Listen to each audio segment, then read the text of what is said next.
Everyone has at least one good story. What's yours? Background: my dad is a drama queen and has tons of stories like this one. He's Norwegian and spent his first year of college at University of Windsor. There was some initial confusion on his part when it came to enrolling in courses, so he ended up not getting into any of the ones that he needed for his major. He went to the registrar to complain about this, and was promptly told that he could blame himself, and tough crap.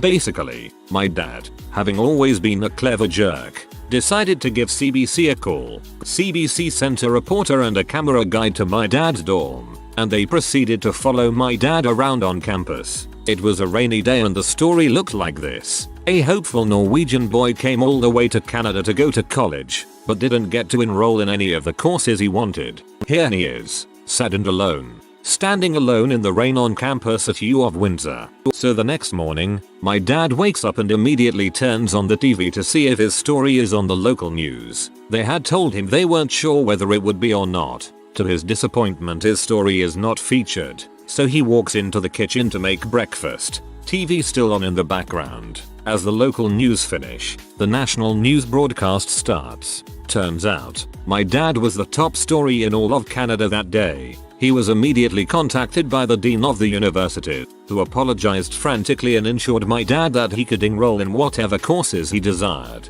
I love this story because I can totally see the CBC being like, yeah, this is good crap. Perf, we're going to frick up someone's day with this.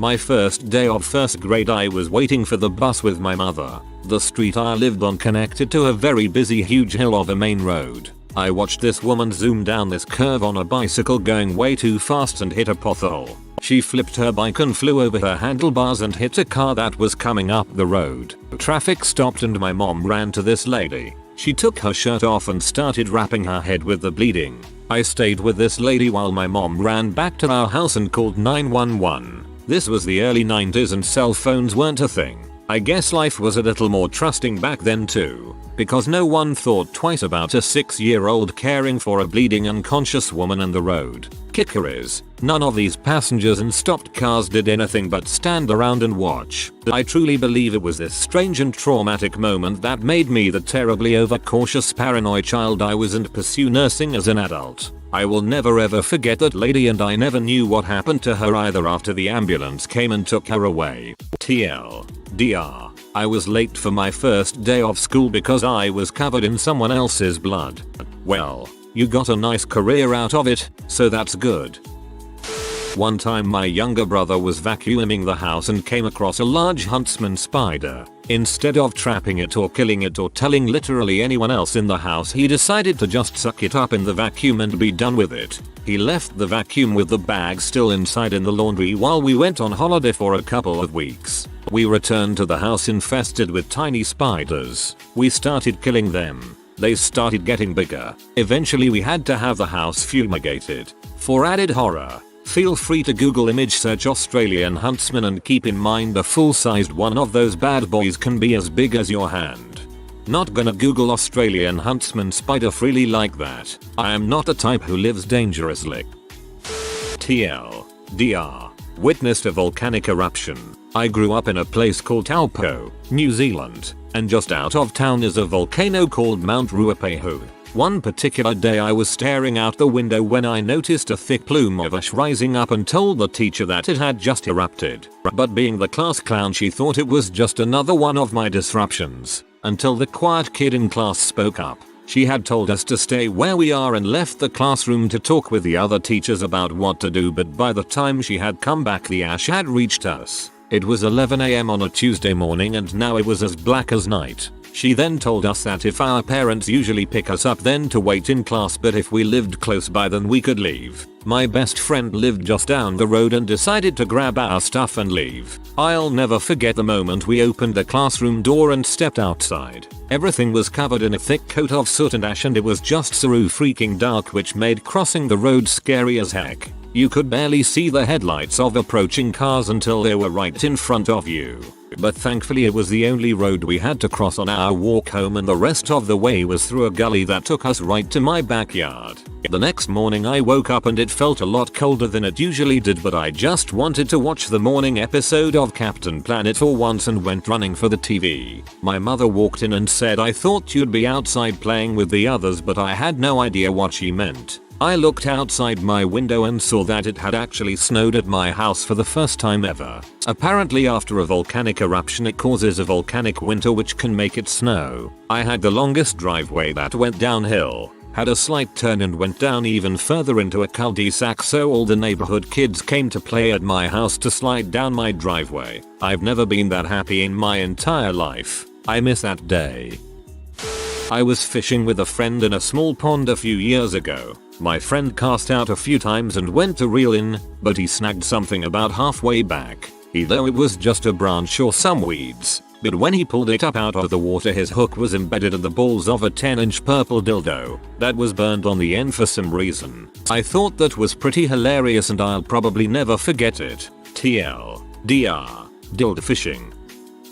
Backstory. I was 15 and had driver's ed but didn't have my license yet. We also had to take first aid CPR classes at my high school. My mom and I were home on a Saturday while my dad was at a riverboat gambling. Mom and I got into a fight, so I was upstairs pouting like a typical teenager. I was napping when I heard her start screaming my name. It wasn't an angry scream. It was a scared scream, which freaked me out. I ran downstairs to find blood everywhere on the floor, all over the dining room, kitchen, puddles of it. It's coming from my mom's ankle. A vein had ruptured and for a while she didn't realize blood was running out of her as she sat at the kitchen table. From having first aid, I knew I had to get a tourniquet on her ankle to stop her losing more blood. We lived 20 minutes from the nearest hospital and I didn't even think to call 911. I put her in the backseat with her leg up, wrapped tightly in towels, and drove like mad to get her there. I kept her talking, but as I was getting close to the she was slurring her speech and her eyes were rolling back in her head. The personnel got her from the vehicle and did their thing. The doctor later told me that if I had been any later she would have died. She lost almost half of her blood. She was diagnosed as diabetic while in the hospital, which helped save her life. 2. As a side note, as the staff were working on my mom, I had my grandmother repeatedly call my house phone. This was in the early 90s with no cell phones, to see if she could contact my dad. I was scared he was going to walk in, see puddles of blood and bloody footprints everywhere and have a heart attack from the shock. TLDR. I saved my mom from bleeding out when I was 15. I'd say that my best story stems from my unreasonable misfortune with the movie Mission Impossible: Ghost Protocol. Now, hear me out. The first time I tried to watch this movie, I decided to go to the movie theater to see it with my girlfriend at the time. I was in the 10th grade and we had been dating for like 5 or 6 months. I crap you not. As the previews for the movie end, girlfriend decides that's the best time to lean over to me and start the whole "look, I don't think this is gonna work out" thing. She broke up with me right then and there. We just kinda left the theater after that. The second time, I had gone back to the theater with some friends. They decided to treat me to a night out after I had been so suddenly dumped by my ex. Well, after actually making it through the previews this time, the movie begins. We're sitting there watching for about half an hour when the fricking fire alarm goes off. Everyone in the theater gets up a little confused and proceeds to leave through the emergency exit. Some shat had pulled the fire alarm, and the entire theater was at the box office trying to get refunds. The line for refunds was ridiculous, so we just left. The third and final time I tried to watch this godforsaken film, I was at a close friend's house, almost a full year later. His mom had cooked spaghetti for dinner, and we, my friend, his mom, his stepdad, and me, decided to put on MI4 to watch while we ate. I was just saying, man, you know, I seem to have bad luck with this movie. When crap got real, my friend's stepdad started choking on the spaghetti, like, really choking. We had to call an ambulance, and he ended up going to the hospital. My friend and I waited at his house after being assured by the paramedics that he'd be alright. And yet again, I didn't finish the movie. I've officially decided it's for the best if I just never try to watch Ghost Protocol again. TLDR. Tom Cruise wants to ruin my life. Was asked to dress as a whale mascot for a parade. Rode on the bumper of an ancient fire truck on the hottest day of the year. Some combination of CO and heat caused me to begin projectile vomiting within the costume. Then I passed out. Luckily I had my flipper secured enough to keep me on the truck. Last thing I heard was "Mommy, what's wrong with that whale?" as I began dangling unconscious for the remainder of the route. Came to as they were loading us into a flatbed to get back to our cars. Dad made me ride on trash bags home. 20 plus years ago. I can still smell the moment. When I was 2.5 years old I left my house and walked for 10 minutes, crossing at least 6 roads before entering a pub. I took a crap in the police car on the ride home. That's nothing. My uncle Gary does that at least twice a year, and he's 56. I got moved to a team on the 2nd floor. My desk was on the 4th floor. I stopped coming to work. The 4th floor team thought I moved downstairs. The 2nd floor team thought I was still upstairs. I just worked from home instead, for over a year. Former co-worker got shot in the head during his time in the army. As they tried to remove the bullet, a tumor was found. This tumor would have killed him within a year. He survived and is alive and kicking. I've got a similar story. While my mom was pregnant with me, my dad dropped a heavy speaker on his head. He got a CAT scan or something to check for bleeds in his brain. They found a brain tumor. If they hadn't caught it so early it easily could have killed him. But fortunately it was early enough for them to remove it, and he is fine now. During a time in my life when I was post-divorce, deep in debt, living paycheck to paycheck on an impossibly thin budget, I turned in all my airline miles for a free solo trip to Vegas. I had astigmatism and couldn't afford corrective lenses, so I went to the optical shop for a free pair of sample contacts so I could see the strip in all its majesty. On my first day there, I put in the lenses and accidentally scratched my right eye. Overnight it became painfully infected. I went to the clinic and was diagnosed with a huge corneal ulcer that threatened to permanently blind that eye. I was given antibiotics, but I needed to be seen several more times because the injury was so severe. I had no insurance and no way to pay for this. The doctors were great, so I wasn't afraid of losing my eye, but the medical bills on top of my financial situation would have been devastating. I went to the Treasure Island casino gift shop and bought a toy eye patch to cover the wound. Skull and crossbones, of course. Then, I took the $20 I had in my pocket and went to work. I'm not a gambler, but I knew the video blackjack machines had the best odds. I built up small wins and had them cut down by losses, leaving me with only $5. I went for a walk and tried to get my head right. Tried again and lost that $5 too. I went to my bank's website, borrowed a $20 advance, and took it out at the ATM. I tried again. This time things came together. I managed to grow that $20 into just over $500, enough to cover my bills. I stopped there, not wanting to press my luck further. The toy eye patch now hangs on my refrigerator, next to a magnet from the ophthalmologist's office. It's a reminder of the time I gambled for mercy and won. I transferred groups within my company and it was my first day in the new group. I got to my office, and my new bosses were smoking outside. I shot the crap with them and went up to the office to sit in my new spot. I was on the 9th floor, with my back to the window. I sat down at my computer and turned it on. A few seconds later there was a massive explosion behind me. The whole building shook. I ran to the window and saw a bunch of debris floating in the air and a lot of birds flying in crazy patterns. My first thought was a car bomb, but I couldn't see anything looking down.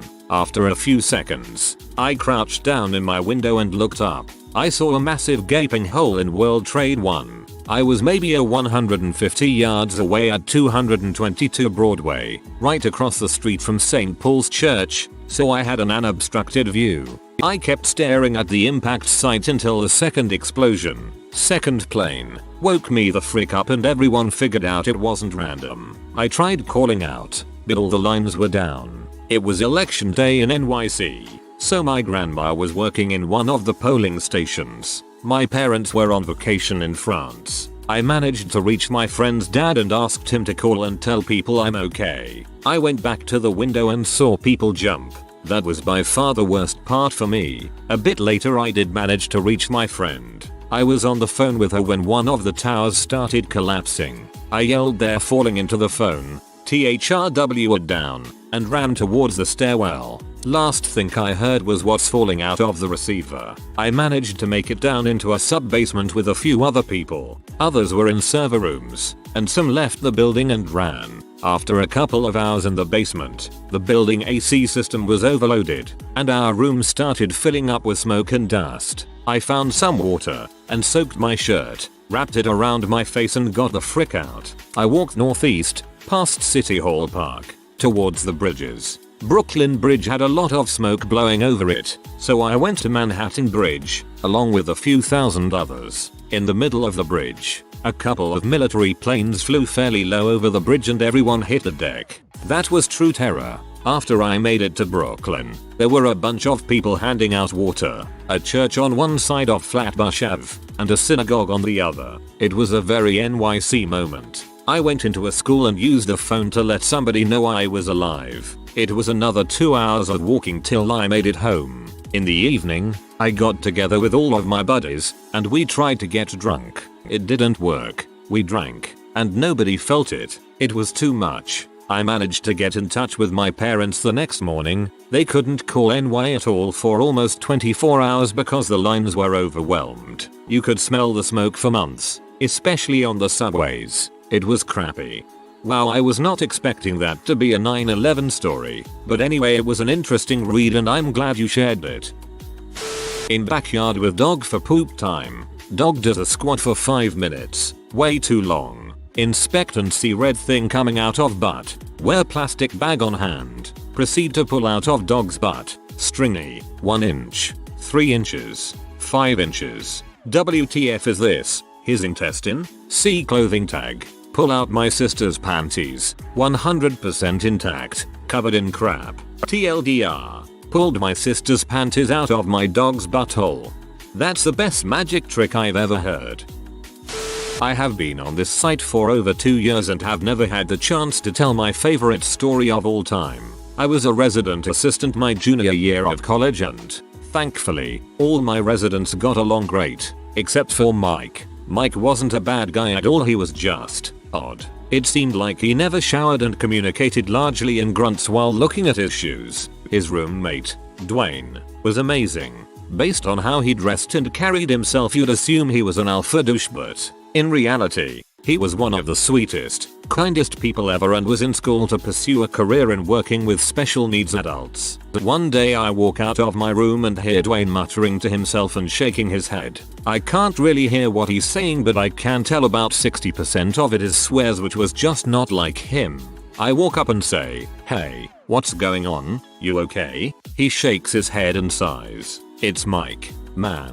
What happened?" "I heard a noise last night after we both went to bed, so I look over and he's jerking off." I stifle a laugh and put on my serious raw face. "That's messed up. I'll talk to him about that, or I'll have my boss call him down to the office." He just stares at me for a second and clenches his jaw. "That's not the bad part, man." When he finished, he partook. For some reason, I can't, or won't, understand what that means. Dwayne sees my confusion and says, calmly, quietly, like Winnie the Pooh, "Man, lick that crap off like it was honey. Before you become an RA at my alma mater, you're given 2 full weeks of training on everything from how to handle rape to how to order chicken wings for a program. Nowhere in that time do they discuss how to handle a grown man eating his CM in front of his roommate." I tell Dwayne that we can go to my director right then and there and I will advocate and all but guarantee either getting the kids suspended or at the very least letting one of them change rooms. Dwayne just takes a sad, slow breath and declines the offer. He says that if that happens, someone less equipped to deal with Mike's difficulties will be affected and he can't do that. He goes on to say this is a teachable moment and he is going to try to help Mike with what he's learned in his classes. And that was the day my faith in humanity was destroyed and rebuilt in 5 minutes. TLDR. He partook. I'm happy you shared this. Dwayne sounds like a real stand-up guy. I was a part of a robotics team my senior year of high school, ended up winning in a regional competition in California and made it to the national in St. Louis, MO. 2 friends and I shared a hotel room and basically just hung out all night and played video games. Around the wee hours of the morning, maybe 1-2 am, I decide I'm not ready to call it a night, which I should have since we had a competition in the morning, and wanted to venture out into the street to walk around St. Louis. Upon opening the door I hear something rip. Those sly chaperones did the old tape on the door trick to see who snuck out at night. Now, I was fairly straight edge in high school. Didn't get around to smoking or drinking until after I had graduated and never got in trouble at school. Being so early in the morning my mind started racing thinking I'd be in big trouble and worrying so much about getting kicked from the team or being suspended. I woke one of my friends up and asked what to do and he just brushed it off and went back to sleep. So, in my worried state, I proceeded to tear the tape off of every door on that floor. About halfway through I start wondering, man, do we really have this many people on our team? I had a huge wad of tape after a while, and it did take a while since I was scared of waking anyone up and basically solid snaked it, hugging the wall and peering over every corner. Finally the deed was done and disposed of the baseball and some planter. By the time I get down to the lobby I'm too tired to walk out and just hang by some grand piano they have there. By morning everyone is wondering who went out and I just kept a straight face not wanting to get caught. While we're having breakfast downstairs I overhear someone talking about the missing tape. It turns out there was another team, an all-girls team on the same floor, who got in trouble before lights out for having a guy in their room and the whole thing was blamed on them. In the end, I fessed up to prevent them from getting in serious trouble and had the lobby guy vouch for me that I was just hanging out downstairs hammering out some tunes on the grand piano. Anyway, that's the one story I tell every now and then. This story had everything I look for in a story about nerds, robots, video games, piano playing, complete ignorance of nearby girls 10/10.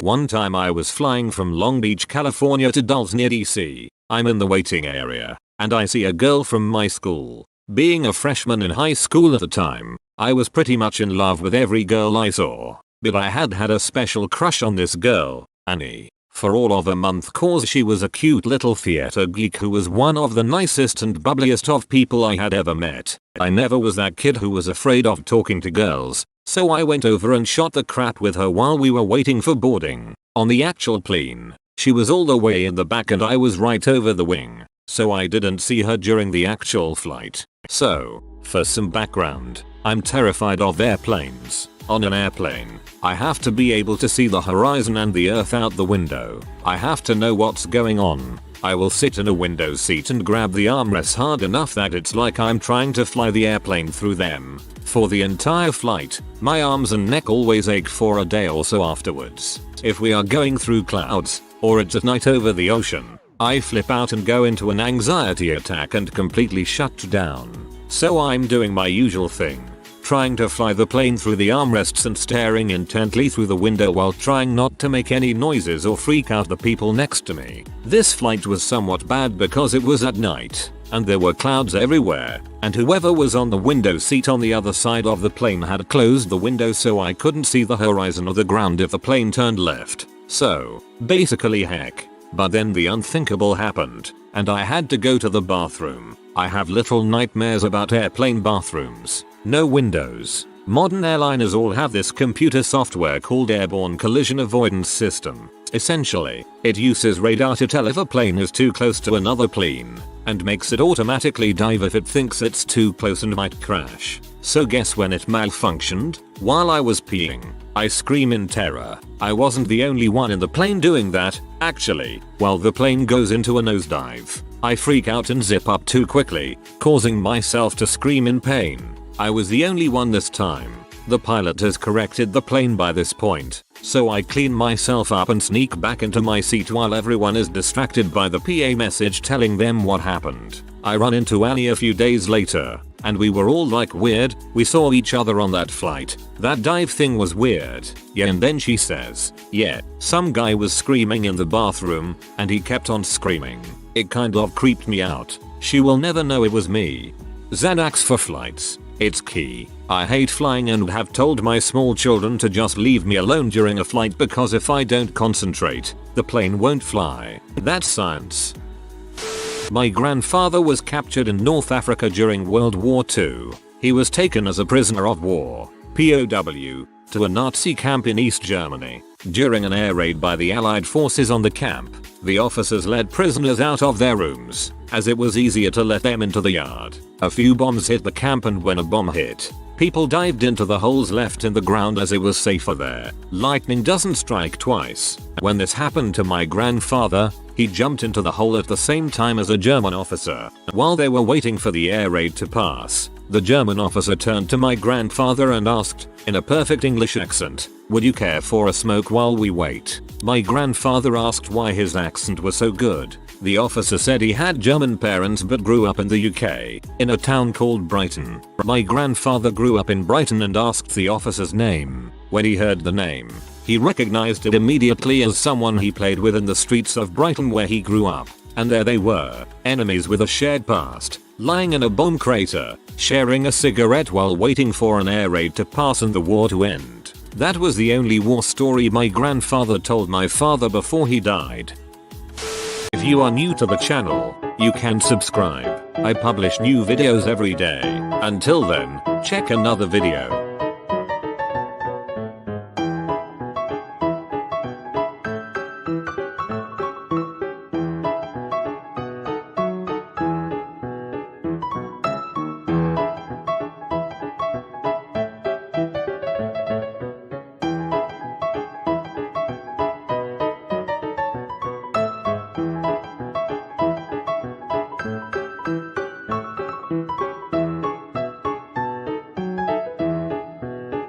Bye for now.